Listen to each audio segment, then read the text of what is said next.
ददाति स्वापदान्तिकं वन्देऽहं श्रीगुरो श्रीयुतापदकमलं श्रीगुरुं वैष्णवांश्च श्रीरूपं साग्रजातं सहगणा रघुनाथान्वितं तं सजीवं साद्वैतं सावधूतं परिजनसहितं कृष्णचैतन्यदेवं श्रीराधा कृष्णपादान् सहगणा ललिता श्रीविशाखान्वितांश्च हे कृष्णा करुणा सिंधु दीनबंधु जगत्पते गोपेशा गोपिका कांता राधा कांता नमस्ते तप्त कांचन गौरांगी राधे वृंदावनेश्वरी वृषभानुसुते देवी प्रणमामि हरिप्रिये वाञ्छाकल्पतरुभ्यश्च कृपा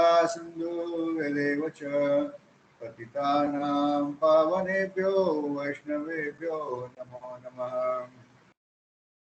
जय श्री कृष्ण चैतन्य प्रभु नित्यानंद श्री अद्वैत गदाधर श्रीवासदि गौर भक्तवृंद हरे कृष्णा कृष्णा कृष्णा हरे हरे हरे राम राम राम हरे हरे हरे कृष्णा कृष्णा कृष्णा हरे हरे हरे राम राम राम हरे हरे हरे कृष्णा कृष्णा कृष्णा हरे हरे हरे राम राम राम हरे हरे हरे कृष्णा। आज का इस क्लास में आपका स्वागत है।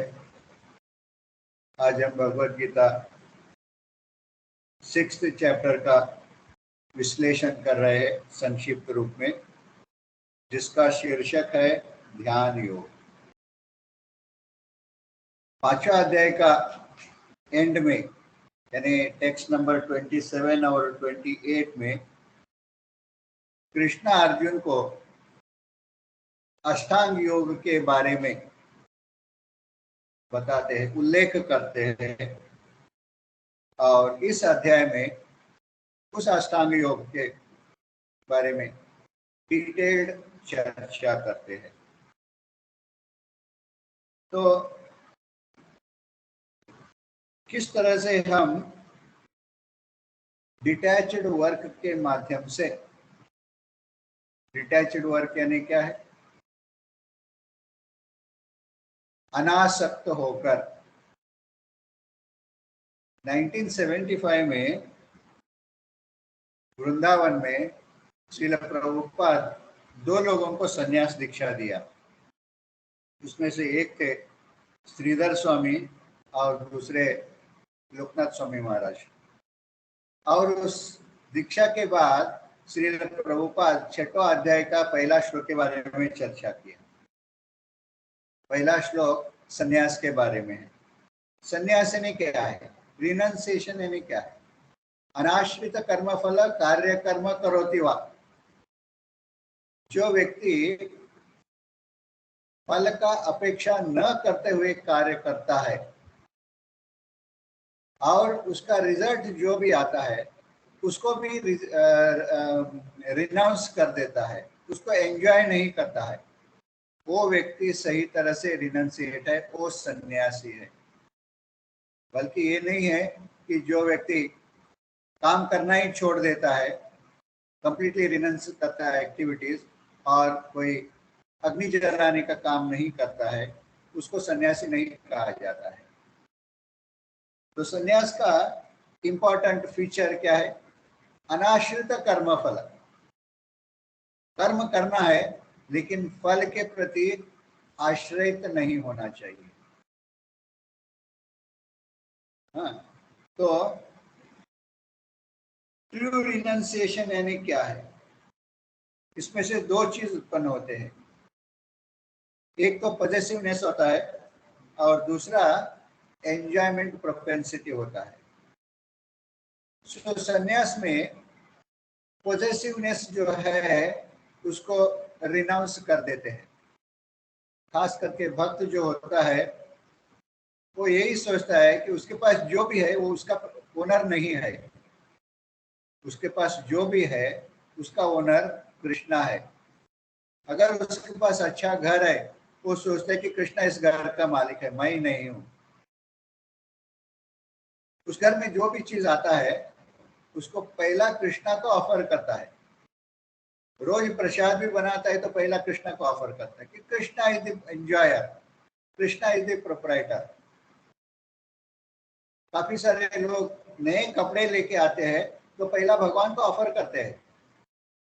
हमारे मंदिर में तो काफी सारे लोग धोती लेके आते हैं, नया धोती लेके आते हैं तो पहला जगन्नाथ को ऑफर करते हैं और बाद में उसको यूज करना चालू करते हैं। तो ये मेंटेलिटी क्या है, हम किसी चीज का भी प्रोपराइटर नहीं है। कृष्णा इज द प्रोपराइटर और Krishna is the supreme enjoyer. तो इसीलिए एंजॉयमेंट प्रोपेंसिटी वो कृष्णा का होनी चाहिए और प्रोपराइटरशिप जो है वो भी कृष्णा का होनी चाहिए। जो व्यक्ति इस चीज को समझता है वो रियल रिनंसिएट है।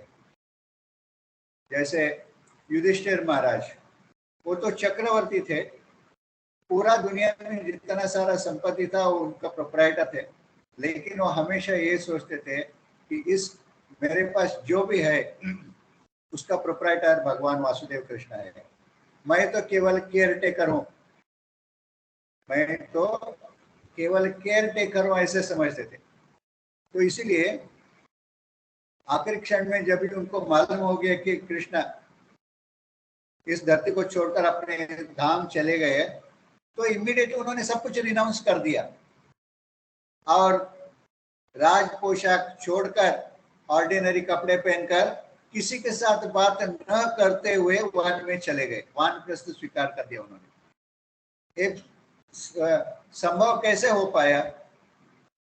अगर कोई व्यक्ति हर चीज का प्रोपराइटर करके समझता है उसको इतना इजीली रिनाउंस करके जाना पॉसिबल नहीं होता है। लेकिन युधिष्ठिर महाराज सब कुछ रिनाउंस करके वानप्रस्थ में चले गए क्योंकि वो हमेशा यही सोचते थे उनके मन में कि उनके पास जो भी है उसका प्रोपराइटर पूर्ण पुरुषोत्तम भगवान वासुदेव कृष्ण है। और इस सोच विचार के कारण से ही वो बहुत आसानी से सब कुछ छोड़ पाए। नहीं तो मटेरियल वर्ल्ड में किसी चीज को छोड़ना बहुत डिफिकल्ट है, लेकिन भक्त के लिए बहुत आसान है क्योंकि भक्त हमेशा यही सोचता रहता है कि उसके पास जो भी है उसका सही प्रोपराइटर और सही एंजॉयर वो कृष्ण है। सो कृष्ण कॉन्शियसनेस जो है ये सेल्फलेसनेस का एक सबसे बड़ा उदाहरण है। भक्त हमेशा कृष्ण प्रज्ञा में रहता है, इसीलिए वो हमेशा सेल्फलेस रहता है, यानी उसके पास जो भी चीज है वो सोचता है कि ये सारी चीज जो है कृष्णा का प्लेजर के लिए, कृष्णा का संतुष्टि के लिए है। लेकिन इसका विरुद्ध हम इम्पर्सनलिस्ट को देखते हैं, चाहे वो कर्मी हो या ज्ञानी हो या योगी हो, इनके पास इच्छा तो रहते ही रहते हैं। हाँ, क्योंकि ज्ञानी को ब्रह्म ज्योति में विलीन होने का इच्छा रहता है, योगी को परमात्मा का प्राप्ति करने के बाद अष्ट सिद्धि प्राप्त करने का इच्छा रहता है, एंजॉय करने का इच्छा रहता है। इसीलिए क्या ज्ञानी और योगी जो है वो हमेशा असंतुष्ट रहते हैं। भुक्ति मुक्ति सिद्धि कामी सकल अशांत, कृष्ण भक्त निष्काम सदैव शांत। कृष्ण भक्त जो है निष्काम रहता है, उसके पास कोई इच्छाएं नहीं रहते हैं, इसीलिए वो हमेशा बहुत पीसफुल रहता है, शांत रहता है। लेकिन भुक्ति मुक्ति सिद्धि कामी जो है, उनके पास एंजॉयमेंट प्रोपेंसिटी रहता है, काम वासना रहता है, सिद्धियों को प्राप्त करने का इच्छा रहता है, वो हमेशा अशांत रहते हैं। अशांत क्यों रहते? क्योंकि अनसेटिस्फाइड रहते हैं। अनसेटिस्फाइड क्यों रहते? क्योंकि उनका इच्छा, जितना इच्छा है सेटिस्फेक्शन का, वो पूरा होते ही नहीं है। वो इच्छा पूरा होते नहीं, इसीलिए हमेशा अनसेटिस्फाइड रहते हैं। संन्यास और योग जो है,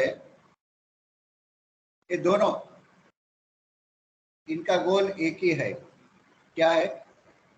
फ्रूटिव डिजायर्स को छोड़ देना। कर्मकांड एक्टिविटीज के वजह से हमारा जो भी इच्छाएं होते हैं, कर्मकांड एक्टिविटीज करके उसको इच्छा को पूरा करने के लिए प्रयास करते रहते हैं लोग। लेकिन संन्यास और योग जो है, ये दोनों ये अपेक्षा करते हैं प्रैक्टिशनर से, ट्रांसेंडेंटलिस्ट से, कि वो कर्मकांड इच्छा जो है उसको त्याग करे। इसीलिए योग और संन्यास ये दोनों एक ही है, इन दोनों में कोई अंतर नहीं है। लेकिन इन दोनों में से ही कृष्ण प्रज्ञा जो है, कृष्ण कॉन्शियसनेस जो है, वो इस गोल को प्राप्त करने के लिए एक डायरेक्ट मार्ग है, डायरेक्ट पाथ।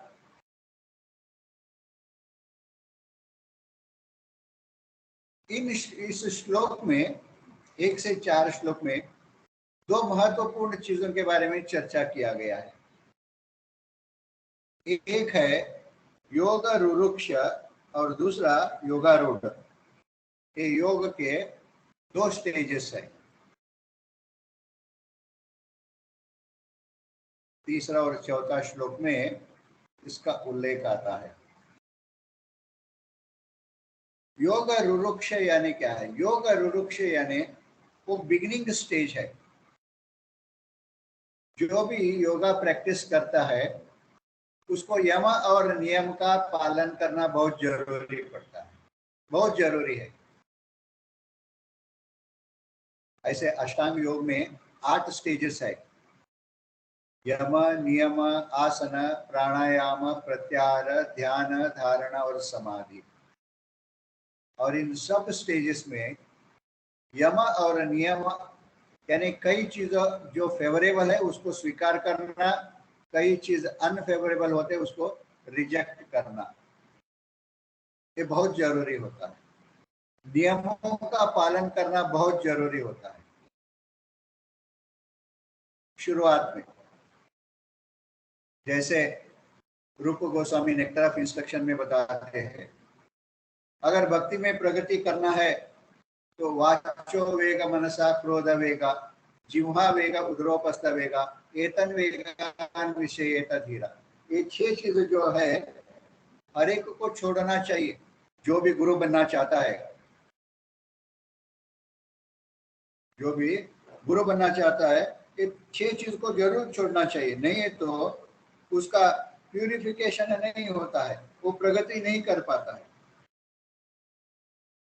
और 6 चीज जो जरूरी है पालन करना है, वो क्या है? अत्याहार प्रहार प्रजल्पो नियमाग्रह जनसंघस्य लवलस्य षड्वीर भक्ति विनश्यति। ये 6 चीज जो है, अत्याहार लेना, अननेसेसरी प्रयास नहीं करना अलग अलग चीजों को प्राप्त करने के लिए, प्रजल्प बिल्कुल छोड़ देना, नियमाग्रह यानी नियम को पालन करना चाहिए इसीलिए पालन करना, नहीं है तो पालन नहीं करते थे। जैसे हम लोगों को शोलामाला जाप करना है, ठीक है, हम गुरु को वचन दिया है इनिशिएशन के समय पर, इसीलिए हम शोलामाला जाप कर रहे हैं, नहीं तो हमको रियली कोई इंटरेस्ट नहीं है शोलामाला जाप करने में। 4 नियमों का पालन में हमारा कोई इंटरेस्ट नहीं है, लेकिन हम कर रहे हैं। क्यों? गुरु महाराज को हमने वचन दिया है इनिशिएशन के समय पर हम 4 नियमों का पालन करेंगे, इसीलिए कर रहे हैं। हम शोलामाला जाप करेंगे, इसीलिए हम शोलामाला जाप कर रहे हैं। इस कारण के वजह से हमारा भक्ति में सही प्रगति नहीं होता है। अगर हमारे भक्ति में हम जितना प्रयास कर रहे हैं उसके हिसाब से देखा जाए, भक्ति में हमारा सही प्रगति नहीं हो रहा है। कितना होना चाहिए उतना नहीं हो रहा है, क्योंकि नियम का जो पालन है वो केवल पालन करना है, इसीलिए हम पालन कर रहे हैं, लेकिन इच्छा पूर्वक हमारा प्रगति होना चाहिए ऐसे सोचकर हम पालन नहीं कर रहे।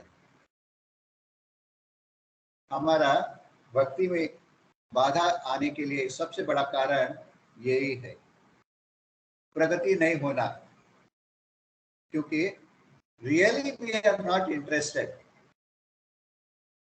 ठीक है, बहुत लोगों को हमने देखा है, उनका इनिशिएशन हो गया, तो कोई मान सम्मान मिलता है हमको समाज में। लोग बोलते हैं अरे ये व्यक्ति बहुत धार्मिक है, आध्यात्मिक है, इसीलिए थोड़ा सा हर जगह रिस्पेक्ट मिलता है। ऐसे सोचकर वो रिस्पेक्ट को पाने के लिए हम लोग कुछ करते हैं, दिखावा करते हैं, लेकिन सचमुच हमारे पास कोई प्यूरिफिकेशन आया ही नहीं अभी तक। No purification. फिर भी हम सोचते हैं हम बहुत बड़े एडवांस्ड डिवोटी है करके। तो कृष्णा क्या कहते हैं ऐसे लोगों को? You are a cheater. हम एडवांस्ड नहीं है, भक्ति में अभी तक हमारा प्रगति नहीं हुआ है, लेकिन हम दिखा रहे हैं हमारा बहुत प्रगति हो गया करके। ये हमारा मेंटेलिटी है। तो इसीलिए भगवान बोलते हैं ऐसे लोग है चीटर्स है। They are trying to cheat themselves, they are trying to cheat others also. तो कृष्ण भक्ति जो है, सॉरी योगारूढ़ स्टेज जो है वो बिगिनिंग स्टेज है, सॉरी योग युक्त स्टेज। और योगारूढ़ जो है, जब भी योग बिगिनिंग स्टेज में सारे नियमों का पालन करने के बाद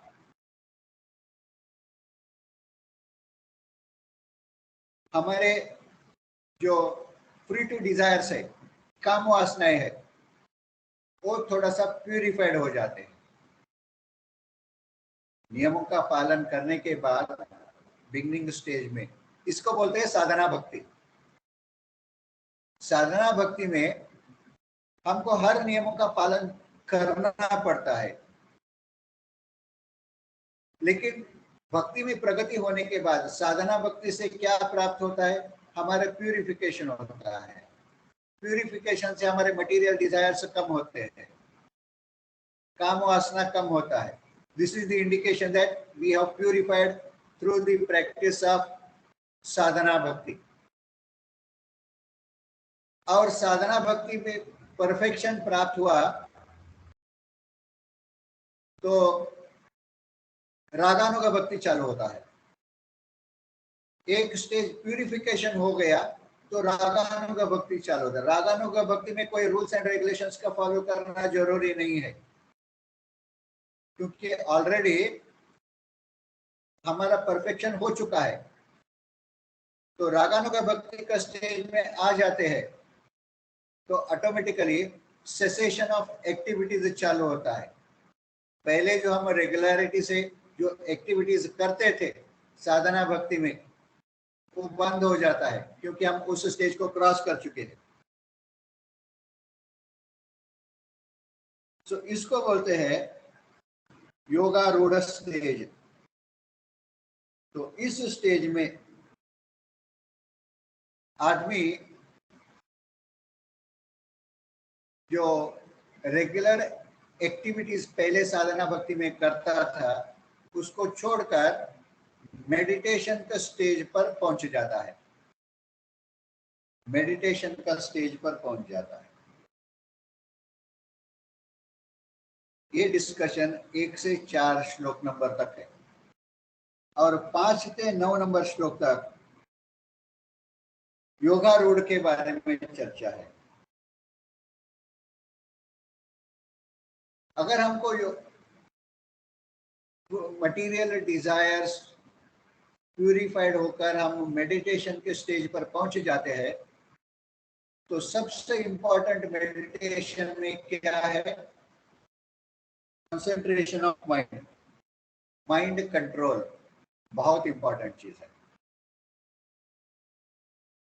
अगर हम हमारे मन को कंट्रोल नहीं कर पाते हैं तो हम एक चीज के ऊपर मन को कंसंट्रेट नहीं कर सकते हैं, क्योंकि हमारा मन अलग अलग विषयों को पाने के लिए, अलग अलग वस्तुओं को पाने के लिए, अलग अलग चीजों का टेस्ट एंजॉय करने के लिए तरसता रहता है, भागता रहता है इधर उधर इधर उधर इधर उधर।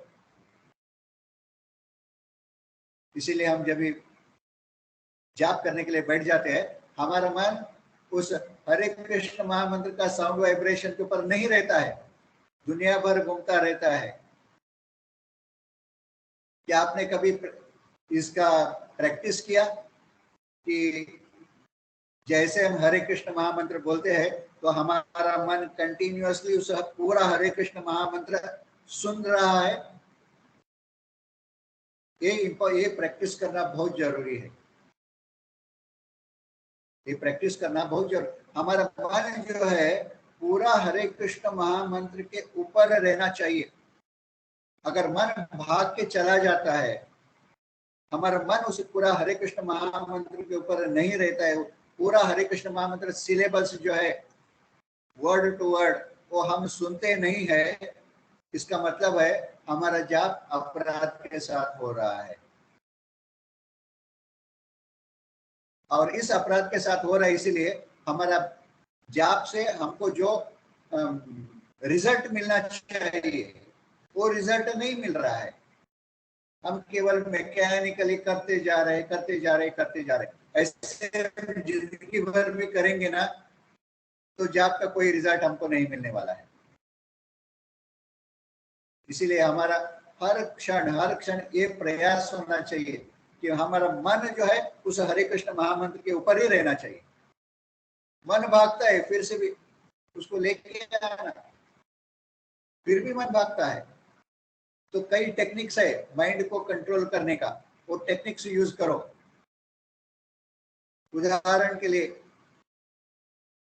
मेडिटेशन जाप करने के लिए जब भी बैठते उसके पहले 2-3 मिनट के लिए आप पूरा फुल श्वास ले लो, इनहेल करो श्वास को, प्राणवायु को दबा के रखो 1 मिनट के लिए। और जब भी आप प्राणवायु को अंदर दबा के रखते हो ना, तभी आपका मन देखो कैसे चलता है। आपका मन एक पॉइंटेड हुआ रहता है। आपका मन उस समय इधर उधर भागता नहीं है। फिर वायु को छोड़ दो बाहर, फिर से दोबारा ले लो, retain it inside for few minutes, 1 minute, 1.5, 2 minutes. देखो आपका मन एकदम कंट्रोल में आया हुआ रहता है। ऐसे 2-3 बार प्रैक्टिस करके बाद में आप जाप करना चालू करो। एटलीस्ट एक माला तो आप ध्यान पूर्वक जाप करोगे ही करोगे, 100% गारंटी। तो ऐसे कई टेक्निक्स है, उस टेक्निक्स को यूज करना चाहिए। हमारे एक सबसे बड़ा प्रॉब्लम क्या है, सब लोगों ने हरे कृष्ण, गुरु ने दीक्षा दे देता है, हरे कृष्ण महामंत्र जाप करो बोलते हैं, लेकिन कोई भी जाप कैसे करना चाहिए इसके बारे में नहीं बोलते हैं। कोई भी गुरु अनफॉर्चुनेटली लेक्चर्स देते हैं, 3-3, 4-4, 5-5 घंटा लेक्चर्स देते हैं, लेकिन सिंपल चीज हरे कृष्ण महामंत्र का जाप कैसे करना चाहिए, हमारा मन को हरे कृष्ण महामंत्र में कैसे फिक्स करना चाहिए, इसके बारे में कोई नहीं बोलते। और इसके वजह से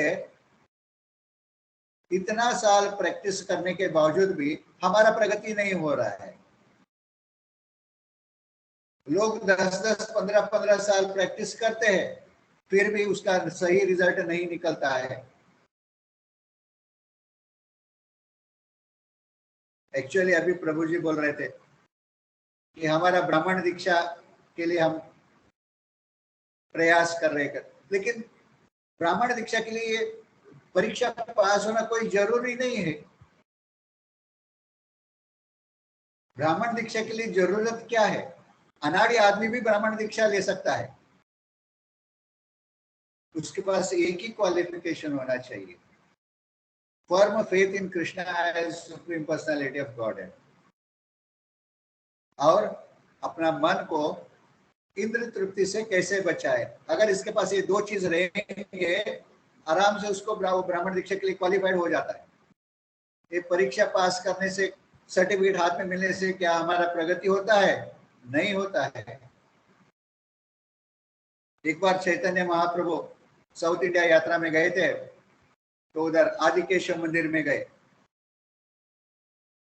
आदिकेशव मंदिर में एक लड़का भगवत गीता को उल्टा पकड़ा है और पेजेस घुमा रहा है, और उसके साथ दूसरे कई बच्चे थे।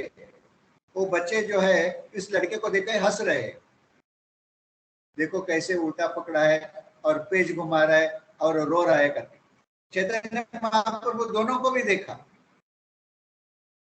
जो बच्चा अकेला बैठकर भगवत गीता उल्टा पकड़कर पेज घुमा रहा है और उसको आंखों में आंसू आ रहे हैं, और दूसरा जगह कई बच्चे बैठे हैं, वो इसको देखकर हंस रहे हैं। तो चैतन्य महाप्रभु इस लड़के के पास आकर पूछते हैं, आप क्या कर रहे हो? तो बच्चा बोलता है, क्या करूं, मैं तो अनाड़ी हूं, पढ़ा लिखा नहीं हूं, लेकिन मेरे गुरु मुझे कहा है कि रोज भगवत गीता पढ़ो करके, इसीलिए मैं पेज घुमा रहा हूं। तो महाप्रभु पूछते हैं कि लेकिन आप रो क्यों रहे हो, आपके आंखों में आंसू क्यों आ रहे हैं? तो लड़का बोलता है, क्या करूं, पूर्ण पुरुषोत्तम भगवान इतने महान व्यक्ति है, वो अपना अपना भक्त का दास बनकर उसका सेवा कर रहा है, वो भगवान का इतना बड़ा दिल देकर मुझे रोना आता है। तो महाप्रभु बोले, आप अनाड़ी नहीं हो, आप अपने आप को अनाड़ी करके क्यों समझते हो? आप तो सबसे बड़े विद्वान हो, क्योंकि वो केवल विद्वान व्यक्ति ये समझता है कि कृष्णा पूर्ण पुरुषोत्तम भगवान है और बहुत दयालु है करके। लेकिन दूसरे जो बच्चे हंस रहे थे, वो तो पढ़े लिखे बच्चे थे, उनके पास ये रियलाइजेशन नहीं है कि अनाड़ी बच्चे के पास जो रियलाइजेशन है। तो ये रियलाइजेशन जो है, भले वो लड़का पढ़ा लिखा नहीं है, कोई प्रॉब्लम नहीं है, लेकिन आध्यात्मिक दृष्टि से वो बहुत विद्वान लड़का है। तो इसीलिए ब्राह्मण दीक्षा के लिए परीक्षा पास करना कोई इंपॉर्टेंट नहीं है, कोई जरूरी नहीं है। सबसे इंपॉर्टेंट जरूरी चीज क्या है, हमारे जाप में कितना हम कॉन्सेंट्रेट पूर्वक अपराध के बिना हम करते हैं, ये सबसे बड़ा क्वालिफिकेशन है। इस अपराध के बिना जाप करने से हरे कृष्ण महामंत्र का जो रिजल्ट है तुरंत प्राप्त हो जाएगा। वो रिजल्ट क्या है, हमारे भौतिक वासनाएं खत्म हो जाएंगे। अगर भौतिक वासना खत्म हो जाते हैं, मन नहीं लगता है भौतिक वासनाओं में, तो मन कहाँ कॉन्सेंट्रेट होगा? मन केवल हरे कृष्ण महामंत्र में ही कॉन्सेंट्रेट होगा, और यही हमारा सही प्रगति है। ब्राह्मण दीक्षा का भी जरूरी नहीं है, एनीवे फिर भी ब्राह्मण दीक्षा जरूरी है, हर एक के लिए ब्राह्मण दीक्षा जरूरी है, क्योंकि first initiation is not initiation at all. Srila Prabhupada एक बार अपने डिसाइपल को लेटर लिखा कि first initiation is no initiation at all, second initiation is the real initiation. तो जब भी प्रभुपाद जी का कुछ लेटर्स आते थे, तो मंदिर के सब जो मंदिर में रहते थे, वो सब इकट्ठा होकर प्रभुपाद जी का लेटर पढ़ते थे। जब भी प्रभुपाद जी का ये वर्ड्स उन्होंने पढ़ा कि first initiation is no real initiation, second initiation is real initiation, सब लोग सेकेंड इनिशिएशन लेने के लिए तैयार हो गए। तो सेकेंड इनिशिएशन बहुत जरूरी है, क्योंकि गायत्री मंत्र में बहुत पोटेंसी आता है, बहुत पोटेंसी है। Anyway, this is not our subject, ये तो केवल पासिंग रेफरेंस के लिए मैंने कहा। तो जैसे योगा प्रैक्टिस में, मेडिटेशन में माइंड कंट्रोल बहुत इंपॉर्टेंट है। तो कृष्णा इस माइंड कंट्रोल का अलग अलग स्टेजेस क्या है उसके बारे में डिस्क्राइब करते हैं। अगर योगा रूढ़ स्टेजेस तक पहुंचना है, तो माइंड कंट्रोल के अलग अलग स्टेजेस क्या है? ध्यान, धारणा, समाधि। इसके पहले यम, नियम, आसन, प्राणायाम, प्रत्याहार, ये 5 स्टेजेस क्लियर होनी चाहिए। ये 5 stages with rules and regulations हम फॉलो करने में सक्षम बन जाएंगे तो ध्यान इस स्टेज, मेडिटेशन के स्टेज पर पहुंच जाते हैं। मेडिटेशन के स्टेज पर पहुंच गए तो ये एक्टिविटीज जो है, इन इस स्टेज तक पहुंचने के लिए जो एक्टिविटीज करते थे वो एक्टिविटीज करना जरूरत नहीं पड़ता है, because we have already cross out those stages. तो इनके लिए ये जो 5 स्टेजेस है, यम, नियम, आसन, प्राणायाम, प्रत्याहार, इसके लिए बहुत रिक्विजिट हाई क्वालिफिकेशंस का जरूरत है, क्वालिफिकेशंस का जरूरत है। और एक क्वालिफिकेशन हर व्यक्ति पा नहीं सकता है, इसीलिए भगवान अर्जुन को एनकरेज नहीं करते इस योगा प्रैक्टिस करने के लिए। तो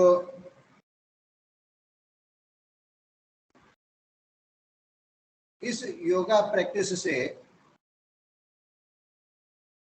कौन सा गोल तक रीच कर सकता है आदमी, योगी? इस प्रैक्टिस से परमात्मा का स्तर तक पहुंच जाता है, परमात्मा रियलाइजेशन, परमात्मा रियलाइजेशन। लेकिन इस परमात्मा रियलाइजेशन के लिए, जैसे मैंने कहा, माइंड कंट्रोल सबसे इंपॉर्टेंट है। तो अनकंट्रोल्ड माइंड जो है हमारा मटेरियल कॉन्शियसनेस को हमेशा स्टिमुलेट करते रहता है और इंद्र तृप्ति के लिए मजबूर करते रहता है। तो हमको क्या करना चाहिए? क्या हमारे मन को हम हमारे मित्र बना सकते हैं? क्या हमारा मन हमारा शत्रु बनकर रह सकता है? दोनों पॉसिबल है। हमारा इच्छा है हमारे मन को फ्रेंड बनाना या हमारे मन को हमारा एनिमी बना के रखना, ये हमारे हाथ में है। हमारा मन हमारे एनिमी कब बन सकता है? जब हमारे इंद्रिय जो है, जैसे कर्मेंद्रिय और ज्ञानेंद्रिय, हमारा आंख है, हमारा नाक है, कान है, जिह्वा है, हाथ पैर, हमारे जेनिटल्स, कर्मेंद्रिय और ज्ञानेंद्रिय है। तो जब ये इंद्रिय जो है हमारे मन को कंट्रोल करने के लिए प्रयास करते हैं और कंट्रोल कर देते हैं, तभी हमारा मन हमारा एनिमी बनता है, क्योंकि मन जो है इंद्रियों के प्रभाव में आ गया, मन इंद्रियों के प्रभाव में आ गया। उदाहरण के लिए, हम दुकान में जाते हैं और एक चीज देखते हैं, बहुत अच्छा लगता है, लेकिन ये भी देखते हैं आजू बाजू में कोई नहीं है उस चीज के ऊपर ध्यान रखने वाला, कोई सिक्योरिटी नहीं है। मन कहता है उठा के जेब में डालो और चले जाओ यहां से। ऐसे मन जो है, जो हमारे इंद्रिय मन को डिक्टेट किया और मन जो है उस चीज को फॉलो किया, तो ए मन जो है हमारा सबसे बड़ा दुश्मन बनता है। लेकिन वही मन अगर परमात्मा के कंट्रोल में है, मन अगर परमात्मा के कंट्रोल में है, परमात्मा हमारे मन को कंट्रोल करके डायरेक्ट करते हैं, वो मन हमारा सबसे बड़ा मित्र बन जाता है। अभी कैसे समझना कि मन परमात्मा कंट्रोल कर रहे करके? यही उदाहरण ले लीजिए। पहले का उदाहरण, इंद्रिय बोले मन को, इस चीज को जेब में डाल दो, निकल जाओ यहाँ से, इसका सुपरवाइजर करने वाला इधर कोई नहीं है। अगर वो मन एनिमी बन गया, लेकिन अगर मन ये कह रहा है अरे मैंने गलत काम कर दिया, गलती से उठा के लेके आया, ये जिसका है उसके पास जाकर उसको वापस दे देना चाहिए, और ऐसे सोचकर वो दे देता है, तो ये डायरेक्शन कौन दिया? अंदर बैठा हुआ परमात्मा डायरेक्शन दिया माइंड को कि तुमने जो किया है वो गलत किया है, उसको बेहतर यह है उसको वापस दे दो। तो ऐसे मन जो है, जो परमात्मा के कंट्रोल में है, परमात्मा उसको डायरेक्ट कर रहे हैं, वो मन हमारा सबसे बड़ा फ्रेंड बन जाता है। तो मन को फ्रेंड बनाना या एनिमी बनाना हमारा इच्छा है।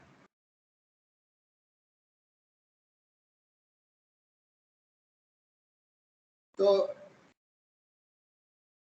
कौन सा ज्ञान जो है हमको इस सेंसुअल कंडीशन से डिटैचड रखता है। सेंसुअल कंडीशंस, हमारा इच्छा हो गया उस चीज को पाने का, और उस चीज को एंजॉय करने का, एक जो है इसको सेंसुअल कंडीशन बोलते हैं। तो इस सेंसुअल कंडीशन से डिटैचड कैसे रहना? तब हम डिटैचड बन जाएंगे जब हमको परमात्मा के बारे में रियलाइज्ड ज्ञान प्राप्त होगा। परमात्मा के बारे में रियलाइज्ड ज्ञान प्राप्त होगा। जैसे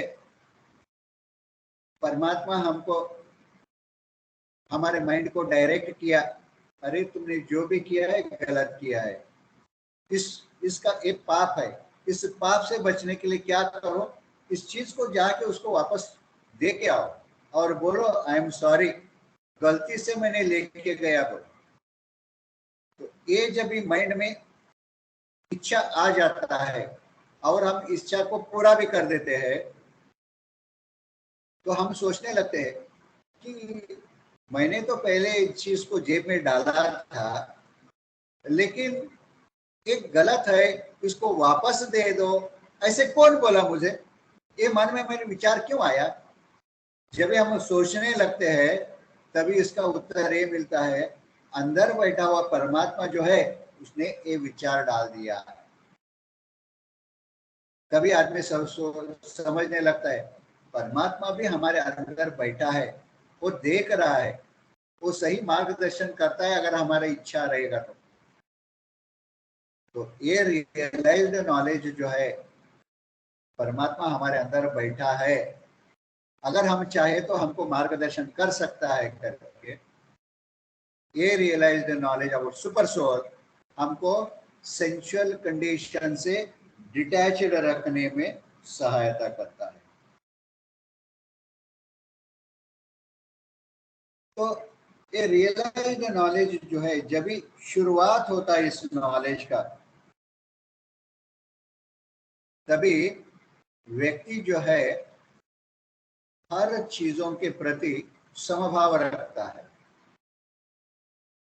यहाँ श्लोक में कृष्णा बताते हैं पेबल्स, स्टोन्स एंड गोल्ड। जिसके पास ये रियलाइजेशन शुरुआत होता है, परमात्मा बैठा है अंदर, देख रहा है मैं गलत काम कर रहा हूँ क्या सही काम कर रहा हूँ, अगर गलत काम किया तो उसको सही कैसे करने का इसके बारे में ज्ञान दे रहा है। तो ये रियलाइजेशन जब भी शुरुआत होता है ना, तभी व्यक्ति जो है हर वस्तु को समभाव से देखता है। जैसे पत्थर हो या सोना हो, उसके लिए दोनों चीज में कोई फर्क नहीं है, क्योंकि हर चीज जो है वो भगवान का सेवा के लिए यूज करने का करके सोचता है। इसका सही प्रोप्राइटर और एंजॉयर भगवान है, चाहे वो पत्थर हो या सोना हो। इसीलिए उसका मेंटल एटीट्यूड जो है हर वस्तु के प्रति सेम हो जाता है। और जब भी ये रियलाइजेशन थोड़ा डीप होने लगता है,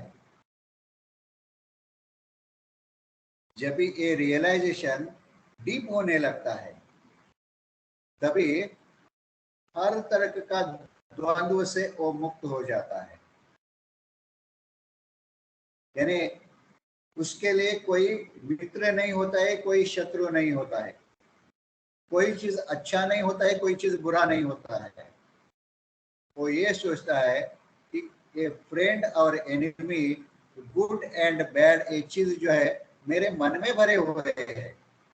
मन कहता है ये चीज गुड है, इसीलिए मैं सोचता हूँ वो गुड है। मन कहता है ये व्यक्ति मेरा एनिमी है, इसीलिए वो एनिमी है। तो ये सारा खेल जो है मन का है। ऐसे सोचकर ये ड्युअलिटीज जो है मटेरियल वर्ल्ड के, इस ड्युअलिटी से बाहर निकल जाता है। ये पॉसिबल कब होता है? जब भी सुपर सोल के बारे में रियलाइजेशन डीप होते जाता है, डीप रियलाइजेशन होते जाता है, तब ये ड्युअलिटीज जो है, friend and enemy, happiness and distress, good and bad, duality से वो मुक्त हो जाता है।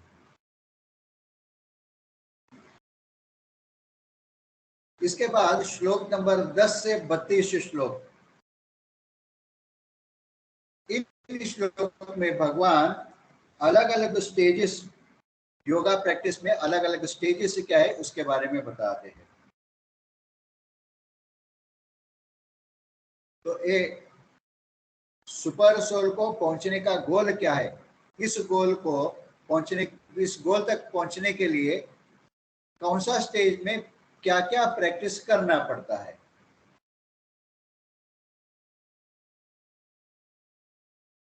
तो अगर इस इन चीजों को अच्छी तरह से प्रैक्टिस करते हैं तो व्यक्ति उस परमात्मा तक पहुंच जाता है। Result is guaranteed provided the things are practiced accurately.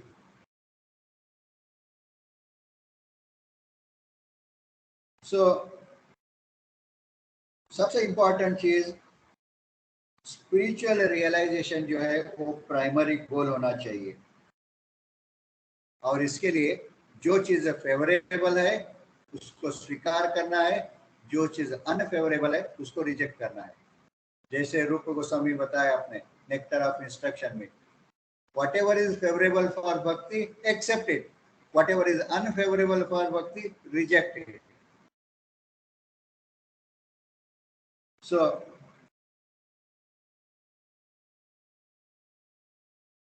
हर चीज को कृष्णा के रिलेशनशिप में देखना, हर चीज को कृष्णा के क्योंकि कृष्ण कॉन्शियस है नहीं क्या है, किसी चीज को छोड़ना नहीं है, लेकिन हर चीज को कृष्णा के साथ जोड़ना है। भक्ति में हर चीज को कृष्णा के साथ जोड़ना है। तो इस मेंटल एटीट्यूड से, पॉजिटिवनेस जो मेंटालिटी है, उस मेंटालिटी से आदमी बाहर आ जाता है।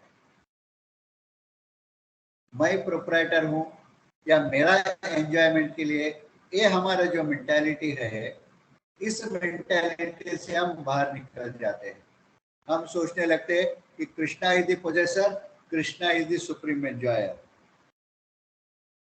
तो इसीलिए योगी जो है, यहाँ तो अष्टांग योग के बारे में चर्चा है, लेकिन जब हम इसको कृष्ण प्रज्ञा के साथ कंपेयर करते हैं, कृष्ण प्रज्ञा के साथ या भक्त के साथ कंपेयर करते हैं, योगी को कंपेयर करते हैं या योगी को भक्त के साथ कंपेयर करते हैं, तो हमको ये मालूम होता है कि भक्त का भक्तिमय सेवा जो है वो योगी का इस योग प्रैक्टिस से बहुत सुपीरियर है। तो इसके लिए क्या करना है?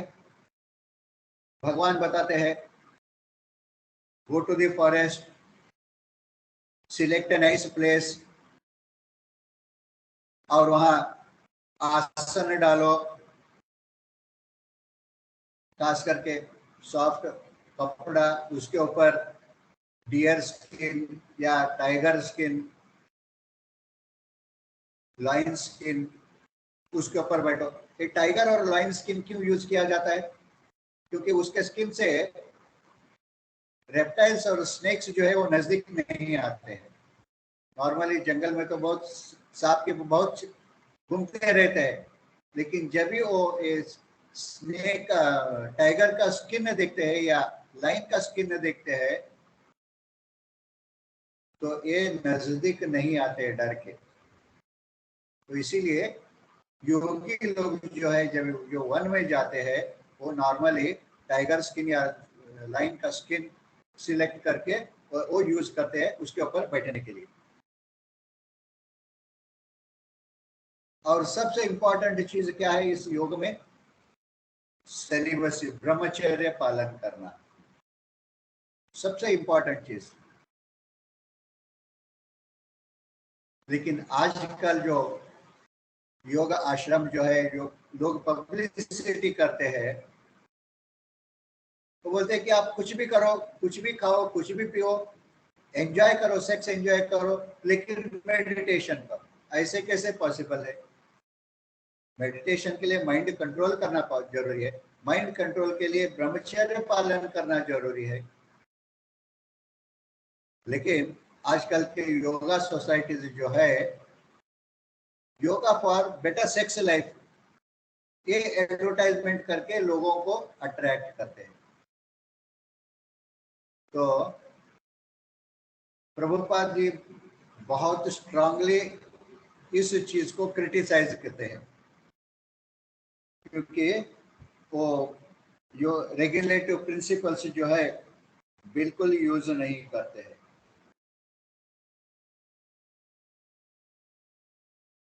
तो ये अष्टांग योग के लिए ब्रह्मचर्य पालन करना बहुत डिफिकल्ट है।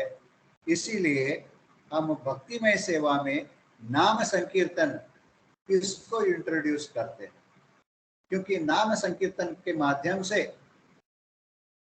बहुत आसानी से हम हमारे मन को कंट्रोल कर सकते हैं, हमारे भौतिक वासनाओं को कंट्रोल कर सकते हैं केवल नाम संकीर्तन के माध्यम से। इसीलिए भक्तिमय सेवा जो है, कृष्ण प्रज्ञा में रहकर भक्तिमय सेवा, ये अष्टांग योग का साधना से ही बहुत सुपीरियर है।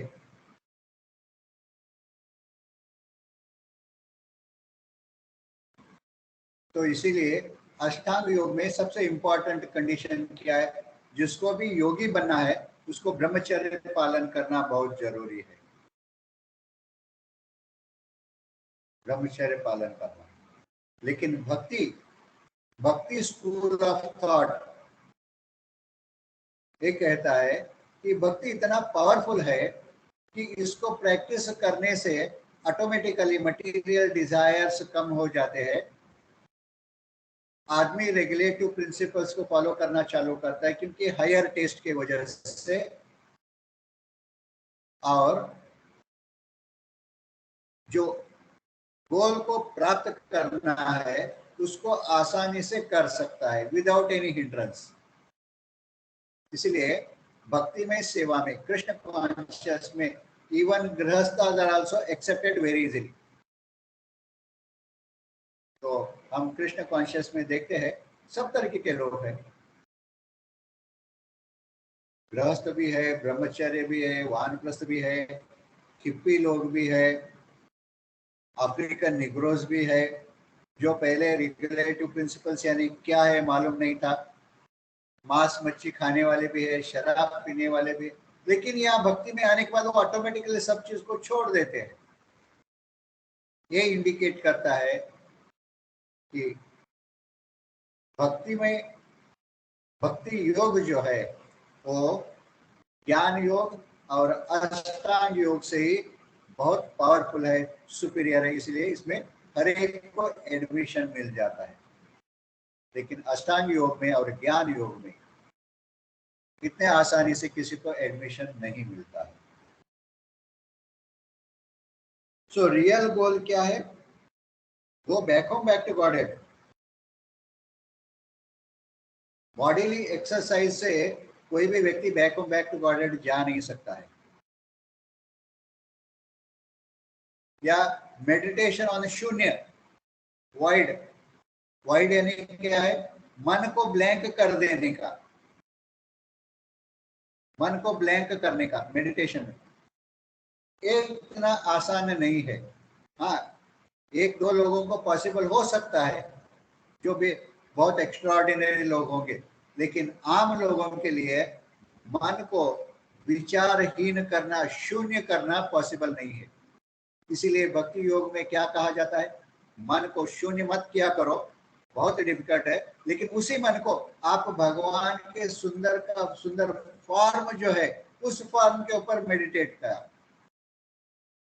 जब भी आप भगवान के फॉर्म के ऊपर मेडिटेट करना चालू करोगे तो मन में दूसरा कोई विचार नहीं आते हैं, तो वो मन ऑटोमेटिकली शून्य बन जाता है। तो this is the difference between impersonal philosophy and personalist philosophy.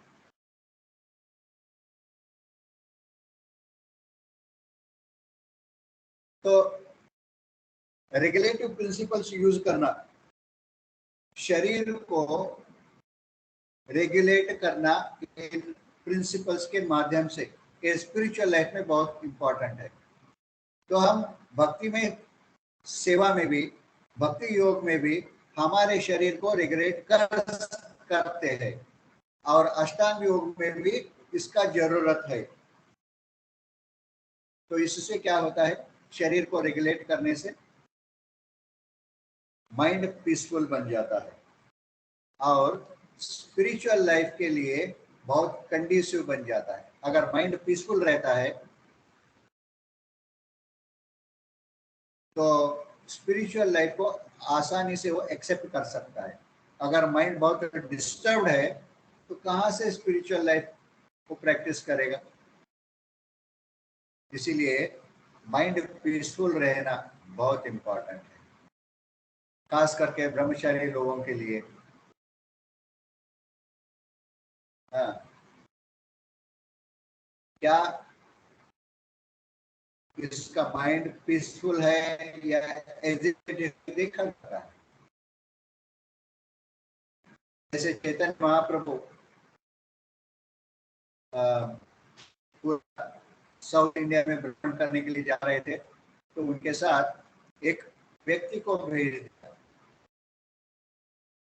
Nityanand प्रभु और सार्वभौम भट्टाचार्य, उन्होंने एक लड़के को सिलेक्ट किया। लेकिन वो थोड़ा समय के बाद वो लड़का जो है बटहरी लोगों के पास चला गया, महाप्रभु को अकेला छोड़कर।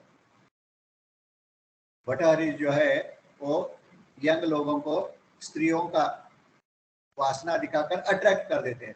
तो ये लड़का महाप्रभु के साथ है, उसका सेवा करने के लिए वो लड़का बटहरी के पास चला गया।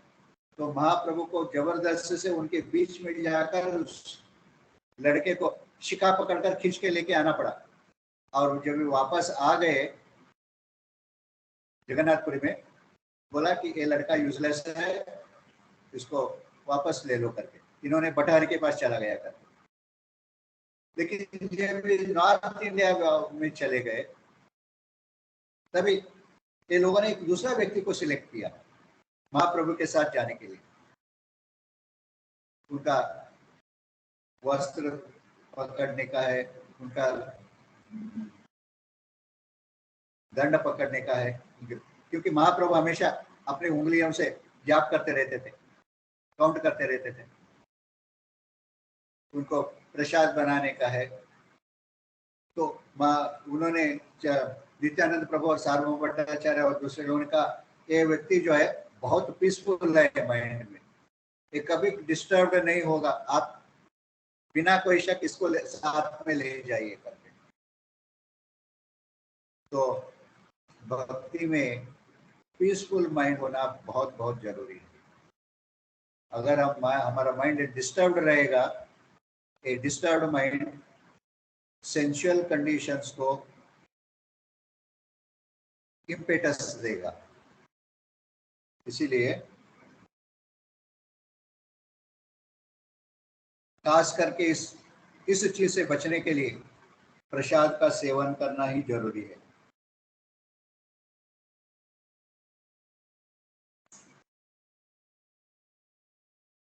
तो परफेक्शन स्टेज योगा में प्राप्त करना है तो माइंड कंट्रोल बहुत जरूरी है।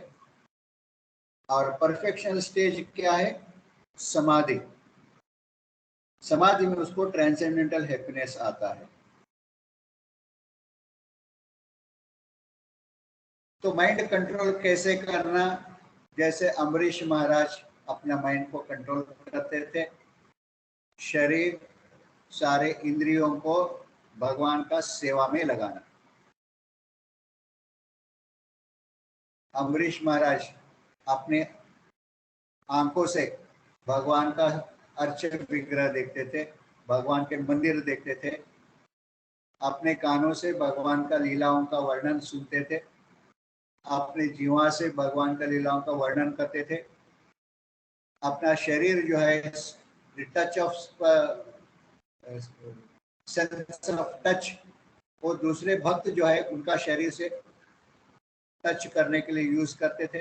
हाथ से मंदिर मार्जन करते थे, पैर से यात्रा करते थे।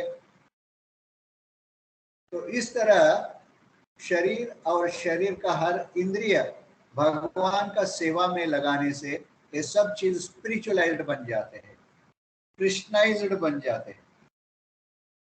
और इस तरह हम मन को ग्रेजुअली मटेरियल चीजों से डिटैच करके भगवान के ऊपर केंद्रित करने में समर्थ बन जाते हैं। और जो भी व्यक्ति इस तरह से अपना माइंड को कंट्रोल करने का प्रयास करता है, most important thing, Krishna also helps him. तो समाधि में क्या होता है? There is a contact of super individual soul with the super soul. समाधि में जीवात्मा उस परमात्मा के संपर्क में आ जाता है, कम्युनिकेशन चालू हो जाता है। और एक कैसे समझते हैं? ट्रांसेंडेंटल माइंड और इंटेलिजेंस के माध्यम से हम इसको समझते हैं। और उस समय भगवान का जो चित्त शक्ति है, नॉलेज पोटेंसी कहते हैं हमको, वो नॉलेज पोटेंसी रिवील करता है हमारा ओरिजिनल नेचर क्या है। कृष्ण लीला में हम क्या थे, हम कौन सा सेवा करने के लिए योग्य है, इसका ज्ञान हमको मालूम होता है वो चित्त शक्ति, नॉलेज पोटेंसी के माध्यम से। अभी हम देखिए, अलग अलग व्यक्ति जो है, अलग अलग भक्त डेवलपमेंट का अलग अलग स्टेजेस पर है।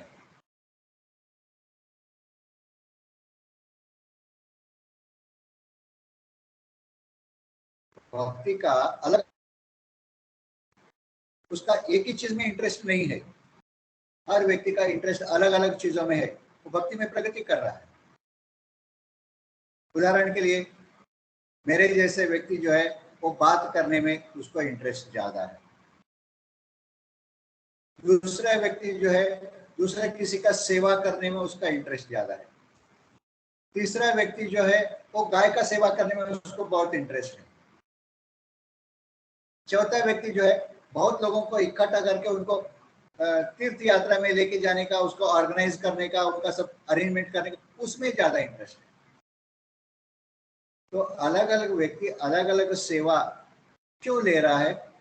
It all depends on their different levels of development. वो अलग अलग स्तर पर पहुंच गए भक्ति के, और उस स्तर में पहुंचने के बाद अंदर बैठा हुआ भगवान जो है उनको अलग अलग ज्ञान देते, हाँ तुम इस सेवा चालू करो, तुम उस सेवा ले लो, तो उनको नेचुरली वो अलग अलग सेवा में इंटरेस्ट बढ़ जाता है। तो इसीलिए ये चित्त शक्ति जो है, ये चित्त शक्ति बता देता है कृष्ण लीला में हम क्या थे और हमको क्या सेवा करना चाहिए। तो इससे मालूम होता है कि इस स्तर पर हर भौतिक वस्तुओं से डिटैचमेंट पैदा होता है और उसको ट्रांसेंडेंटल हैप्पीनेस प्राप्त होता है। अंदर हृदय में उसका आनंद अनुभव होता है, आनंद का अनुभव होता है। इसी कारण के होता है क्योंकि भगवान अपने चित्त शक्ति के माध्यम से रिवील कर रहे हैं, भगवान चित्त शक्ति के माध्यम से रिवील कर रहे हैं कौन सा सेवा मेरे लिए उपयुक्त है। तो इस योगा प्रैक्टिस का अल्टीमेट स्टेज क्या है? कल्मिनेशन, भगवान रियलाइजेशन। तो इसका अल्टीमेट प्रैक्टिस जो है वो भगवान रियलाइजेशन है, जिसमें योगी को, जिन्होंने सुपर सोल का, परमात्मा का अनुभव कर चुका है, उसको ये एहसास होता है कि परमात्मा और वासुदेव कृष्ण में कोई अंतर नहीं है, परमात्मा और वासुदेव कृष्ण में कोई अंतर नहीं है। तो इसके लिए जब भी उसको इस रियलाइजेशन होता है तभी वो वासुदेव कृष्ण का भक्त बन जाता है, वासुदेव कृष्ण का भक्त बन जाता है। तो इसीलिए भगवान रियलाइजेशन में परमात्मा रियलाइजेशन और जीवात्मा रियलाइजेशन दोनों इंक्लूडेड है। सो कृष्ण भक्त जो है भगवान रियलाइजेशन करके दोनों रियलाइजेशन का बेनिफिट ऑटोमेटिकली पा लेता है। लेकिन ज्ञानी, उसको परमात्मा रियलाइजेशन नहीं होता है, भगवान का रियलाइजेशन नहीं होता है। योगी को परमात्मा रियलाइजेशन होता है, उसके उसमें आत्मा का रियलाइजेशन इंक्लूडेड है ऑलरेडी। लेकिन जब भी भगवान रियलाइजेशन होता है भक्त को, उसको दोनों रियलाइजेशन, ज्ञान, ज्ञानी और भक्त, सॉरी योगी, इन दोनों रियलाइजेशन का एडवांटेज ऑटोमेटिकली भगवान रियलाइजेशन में मिल जाता है।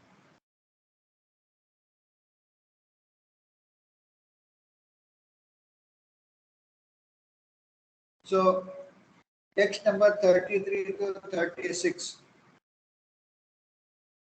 माइंड को, योगा प्रैक्टिस में माइंड को कंट्रोल करने का नेसेसिटी, इसके बारे में है। तो जैसे हमने बताया, इस योगा प्रैक्टिस में परफेक्शन को प्राप्त करने के लिए माइंड कंट्रोल करना बहुत जरूरी है। लेकिन अर्जुन कहता है 5000 साल पहले, जब इस सिचुएशन आज से बहुत बेहतर था, अर्जुन आम लोगों से बहुत बेहतर कंडीशन में था, लेवल ऑफ कंसंट्रेशन में, फिर भी कहता है कि मन कंट्रोल करना वायु को कंट्रोल करने के बराबर है। कृष्णा, मैं इस माइंड को कंट्रोल करने में असमर्थ हूं, मेरे लिए बहुत डिफिकल्ट है, तो मैं क्या करूं? 5000 साल पहले अर्जुन कहता है, आप जो भी स्टेज का एक्सप्लेनेशन किया, वर्णन किया, ये मेरे लिए पॉसिबल नहीं है। भले अर्जुन तो बहुत एक्सपर्ट आर्चर था, फिर भी कहता है कि आप जैसे माइंड कंट्रोल करने के लिए बोल रहे हो, मेरे से नहीं होगा। तो उसके लिए क्या करना चाहिए?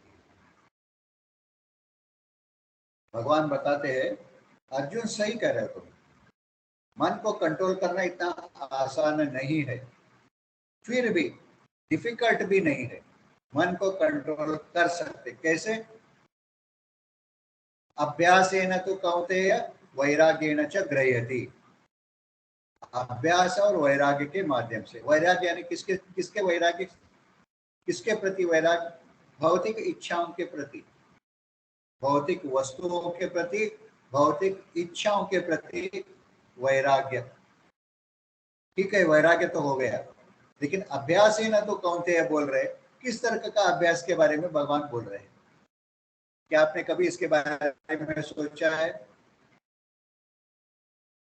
किस तरह के अभ्यास? क्या मन को दबा के रखने का अभ्यास? क्या मन भाग रहे उसको बार बार खींच के लेके आके फिक्स करने के लिए बारे में अभ्यास कर रहे? क्या मन को फ्री छोड़ दे, मन जिस जो करने का करो करके? किस चीज के बारे में अभ्यास के बारे में बोल रहे हैं भगवान?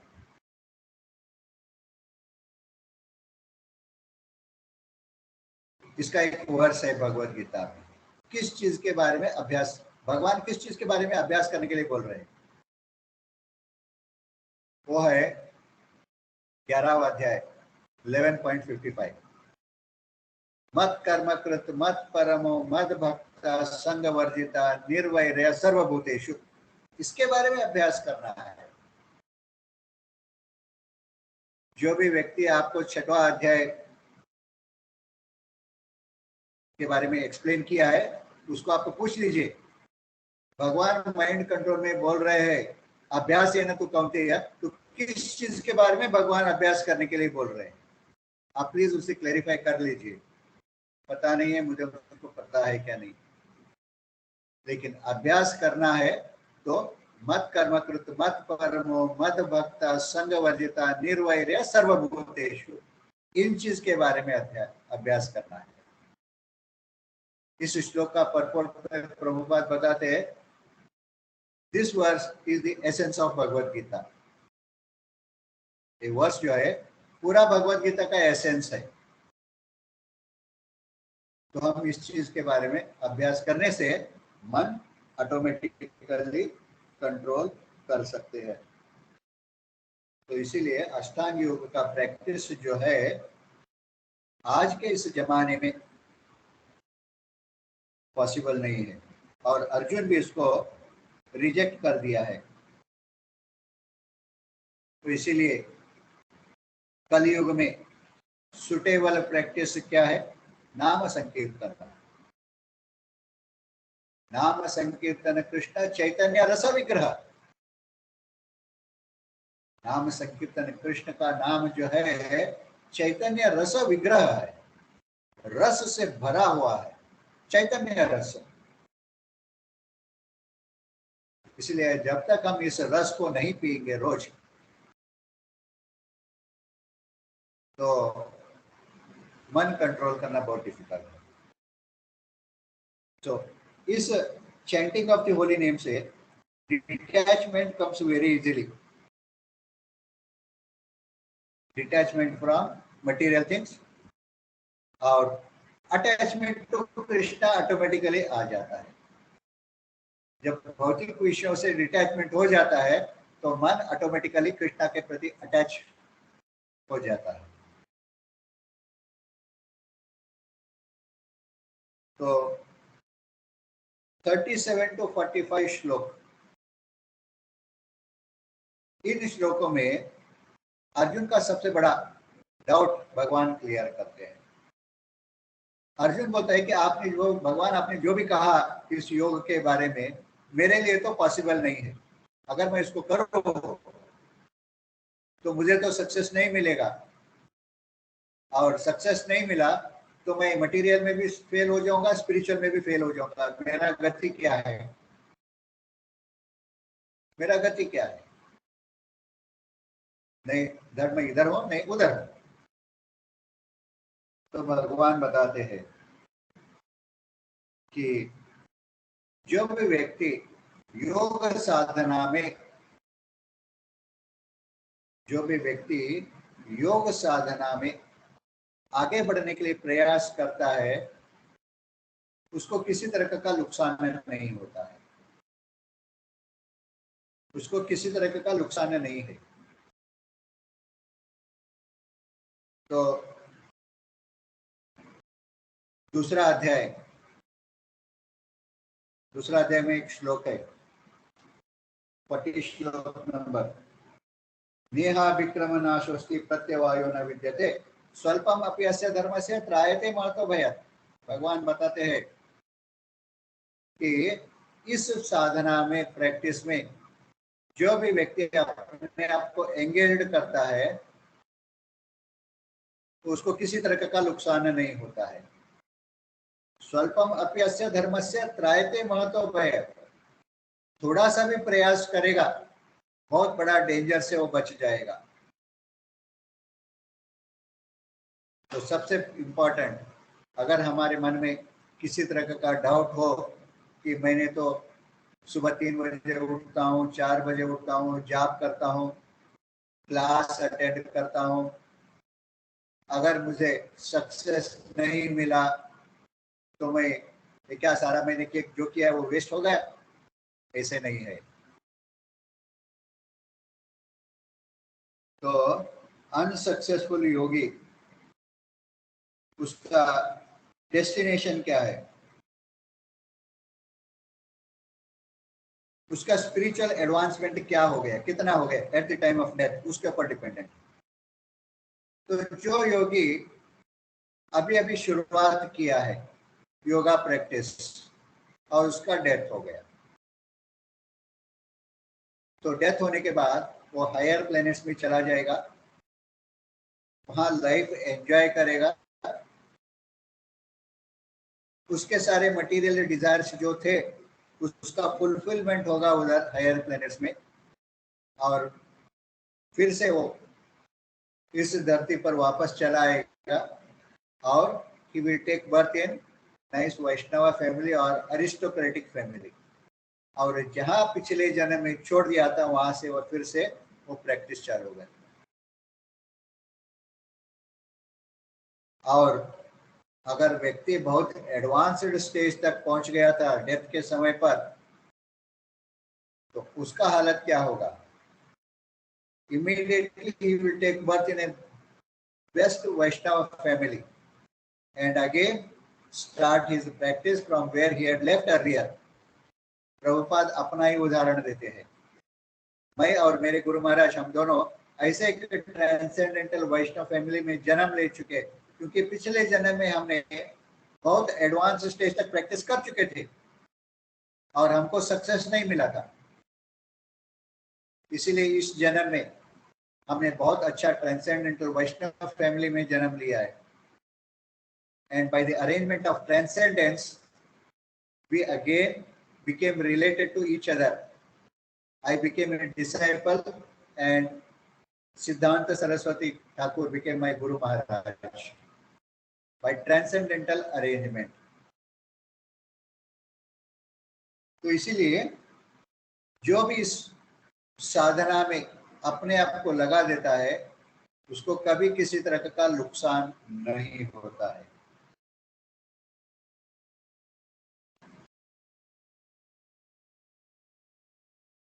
तो ultimate stage of yoga practice क्या है? Pure devotion to Krishna. Ultimate goal क्या है? Pure devotion to Krishna. तो इस छठवां अध्याय का जो लास्ट श्लोक जो है, छठवां अध्याय का लास्ट श्लोक, योगिनाम अपि सर्वेषां मद्गतेन अंतरात्मना श्रद्धावान भजते यो मां स मे युक्तात्मनो मतः। भगवान बताते हैं सब योगियों में से वो योगी श्रेष्ठ है जिसके पास मेरे ऊपर बहुत श्रद्धा है, मुझे मेरा आराधना करता है और हमेशा मेरा सेवा में निरत रहता है। वो व्यक्ति जो है बहुत इंटीमेटली मेरे साथ यूनाइटेड रहता है, और ये व्यक्ति जो है सब योगियों में से श्रेष्ठ व्यक्ति है।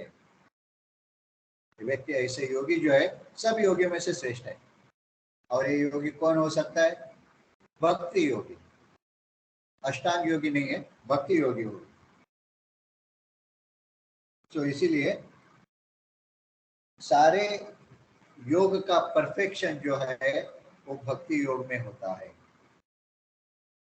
सारे योगों का परफेक्शन, कल्मिनेशन जो है भक्ति योग में होता है। अगर ज्ञानी को भगवान रियलाइजेशन चाहिए तो ज्ञान के साथ भक्ति को जोड़ना चाहिए उसके, और भक्ति प्रिडोमिनेंट होना चाहिए। नहीं है तो भक्ति मिश्रित, ज्ञान मिश्रित भक्ति होता है। योगी अगर भक्ति को ऐड कर देता है तो योगी को भक्ति में साधना में लाभ मिलता है। अगर उस साधना में योग जो है प्रिडोमिनेंट है और भक्ति सेकेंडरी है तो भक्ति मिश्रित योग होता है, उसको लाभ नहीं मिलता है। तो योग भक्ति जो है इसमें किसी तरह का कंटेमिनेशन नहीं रहता है। ज्ञान और योग का कंटेमिनेशन नहीं रहता है, वो शुद्ध भक्ति रहता है, उसको हाईएस्ट परफेक्शन प्राप्त होता है, क्योंकि किसी तरह का कंटेमिनेशन उसमें नहीं है। तो लास्ट कंक्लूजन इस अध्याय का जो है वो ये रिवील करता है कि अष्टांग योग जो है कलयुग में बहुत इम्प्रैक्टिकल है, इसीलिए कर्म योग बहुत सुटेबल है। और भक्ति योग जो है वो सुप्रीम योग है और सारे मिस्टिसिज्म का रियल गोल है। ये 6वां अध्याय का आखिरी श्लोक का कंक्लूजन। तो इसीलिए भगवान 7वां अध्याय से भक्ति योग का एक्सप्लेनेशन चालू कर दिया, क्योंकि 6वां अध्याय में भगवान खुद अर्जुन को बताते हैं कि ये योग जो है इम्प्रैक्टिकल है, तुम्हारे लिए नहीं है। और अर्जुन भी बहुत क्लियरली भगवान को बताते हैं, भगवान मैं माइंड कंट्रोल नहीं कर सकता हूँ, मेरे लिए प्रैक्टिकल नहीं है। तो इसीलिए आखिरी श्लोक में ये बताकर भगवान बताते हैं सबसे इम्पोर्टेंट भक्ति योग है। और इसीलिए 7वां अध्याय से भक्ति योग के बारे में चर्चा चालू करते हैं। तो यहाँ हम 6वां अध्याय का सारांश समाप्त करते हैं। और अगर आपके मन में कोई शंका हो तो आप पूछ सकते हो, मैं शंका का क्लैरिफाई करता हूँ। और ये 6-7 लेक्चर के लिए मैं आपने जो मुझे एक अपॉर्चुनिटी दिया, खास करके सीताराम रक्षक प्रभु को मैं बहुत धन्यवाद देना चाहता हूँ। मेरे पास तो कोई क्वालिफिकेशन नहीं है, सही ज्ञान भी नहीं है, फिर भी उन्होंने मेरे से सुनने का कुछ चेष्टा किया, प्रयास किया और मुझे इस सेवा में लगा दिया। तो इसके लिए मैं बहुत धन्यवाद देता हूँ उनको। आप सब लोगों को भी मैं बहुत धन्यवाद देता हूँ, आपने बहुत सुनने का प्रयास किया। लेकिन जो भी सुना है मैंने बहुत सारे प्रैक्टिकल चीज़ों के बारे में बताया है इन 6 चैप्टरों का समरी में। तो अगर आप में से कोई भी थोड़ा सा भी इसका फायदा ले लेते हैं, आपको थोड़ा सा भी फायदा होता है, इस प्रैक्टिकल एप्लीकेशन ये बहुत इंपॉर्टेंट है, तो मैं समझता हूँ कि मेरा ये 6 दिन का मेरा जो एफर्ट था, मैंने जो प्रयास किया उसमें मुझे 100% सक्सेस मिला, ऐसे मैं समझता हूँ। तो थैंक यू वेरी मच। अगर आपके पास कोई प्रश्न है, डाउट्स है, तो आप पूछ सकते हो इस अध्याय के बारे में। Any questions please. Hare Krishna प्रभु, दंडवत प्रणाम प्रभु। आपका भी धन्यवाद प्रभु जी, आपने हमारा रिक्वेस्ट एक्सेप्ट किया और हमको एनलाइटन किया। लास्ट 8 वीक जो आप कर रहे थे वो बहुत ही अच्छा था। प्रभु जी आज का मुझे तो इसमें पता मुझे नहीं है। एक मैं तो हमेशा बोलने में इंटरेस्ट रखता हूँ और बहुत बार क्रिटिसाइज भी करता हूँ लोगों को। तो अगर मेरा नेचुरल क्वालिटी है क्रिटिसाइज करने का। अगर किसी का मन में कुछ तो ठेस पहुंचाओ तो मुझे क्षमा कर दीजिए, लेकिन गुरु मेरे का काम अंदर छड़ी कुछ से ऐसे मारना है गलत प्रभु। भावना नहीं है। ऐसा ही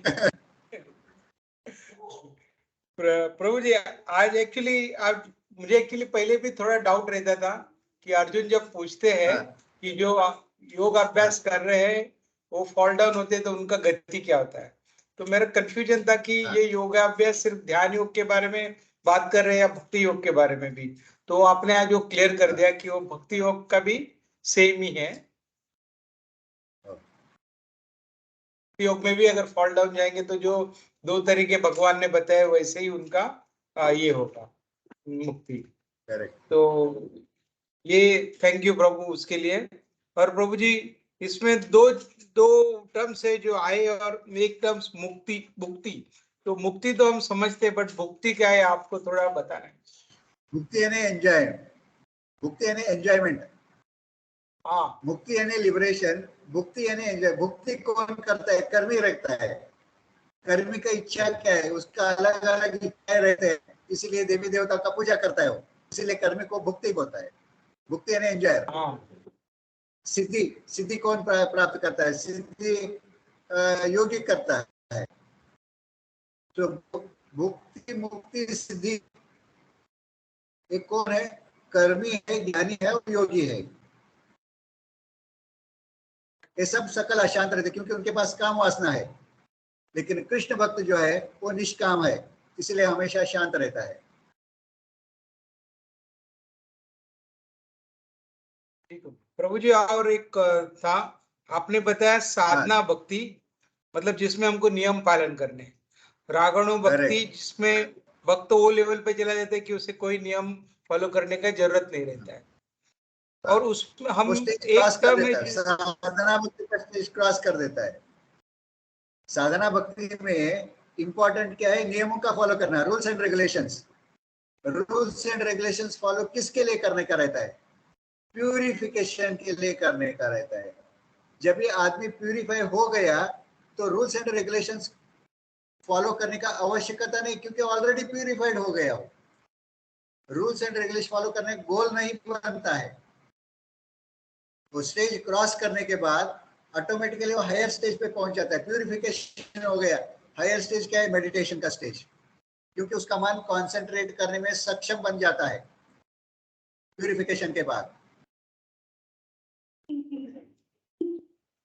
प्रभु जी इसमें मुझे पूछना था कि बहुत बार एक टर्म आता है वैदेही भक्ति। तो वैदेही भक्ति मतलब क्या है?